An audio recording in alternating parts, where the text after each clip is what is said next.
সম্প্রতি মন্তেশ্বরে সাপের কামড়ে মৃত্যু হয় ৩ জনের। অন্যদিকে গ্যাস স্টোভ ও বিস্ফোরণে মৃত্যু হয় আরও একজনের।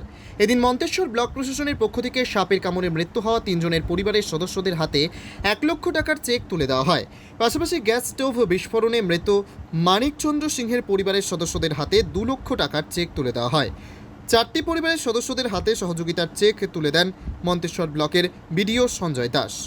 এছাড়াও উপস্থিত ছিলেন মন্তেশ্বর পঞ্চায়েত সমিতির সভাপতি আহমেদ হোসেন শেখ ও মন্তেশ্বর ব্লকের ত্রাণ দপ্তরের আধিকারিকবৃন্দ।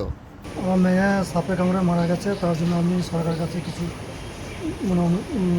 চেক দিল আজকে, সেটা আমি নিতে এসেছি। পেয়েছেন? হ্যাঁ পেয়েছি, কত টাকার চেক? 1 লাখ। কতদিন আগে এই ঘটনা ঘটেছিল? 1 বছর আগে। পেয়েছেন? মন্তেশ্বর বিডিও অফিসে কি কারণে?